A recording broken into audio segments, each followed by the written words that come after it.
Mako naman tayo sa usapang fashion dahil mapapag-usapan natin ang vintage bags dito lang sa One Life.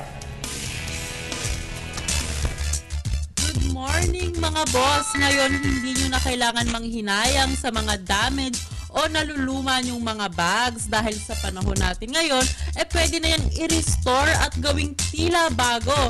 Kaya tara, let's see kung paano nila ito ginagawa. Ano po ba yung unique concept ng inyong store? Meron kaming create, fix, and shop. Okay, yung create, yung sister ko, designer, gumagawa siya ng mga bags na nasa harapan natin. You can have a made-to-order.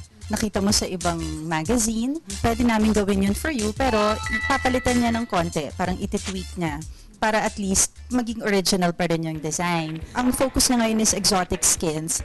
Ang mga pinapagawa ay bags made of snake skin. Yung fix naman, which is 90% ng aming negosyo, re-repair at pagre-restore ng designer bags. And kasama na din doon yung mga vintage bags. So why fix vintage bags? Bakit po sa tingin nyo gusto ng tao na i-restore ang kanilang mga vintage bags and accessories? Ako yung nakaisip, bakit hindi tayo mag-diversify ng ginagawa? Dapat magamit rin natin yung existing assets natin, which is yung mga workers at saka yung machines. Naisip namin mag-repair, kahit na 1950s pa yan, kaya naming i-restore. Yung materials kasi, ang maganda sa amin, since gumagawa na nga kami ng bags before, yung mga suppliers namin from way back, nung 1980s pa, nakukuhanan pa namin. And of course, kumukuha rin kami abroad. Paano niyo po nire-restore yung mga vintage bags na, misal yung mga nasirang bags, diba? Normally kasi, yung mga designer bags, ang nawawala sa kanila minsan yung mga metals. Na ma-match namin yon. Tapos yung iba, pag sobrang luma na ng bag, for example, 1980s, yung chain metal or logo nagtatarnish. So, pwede rin namin i-replate. So, nagiging gold siya ulit. Tapos minsan kung yung balat, sobrang sira na, kaya namin palitan na ma-match namin at nagagawa namin ng buo yung bag. Meron din kaming mga customers na, believe it or not, they get their bags from the thrift shops. Mas mura pa yung bili nila dun sa bag, tapos mas mataas yung presyo ng restoration namin. Pero since alam nila na kaya naming pagandahin yung bag nila, kaya nilang bayaran yon, yung worth ng repair.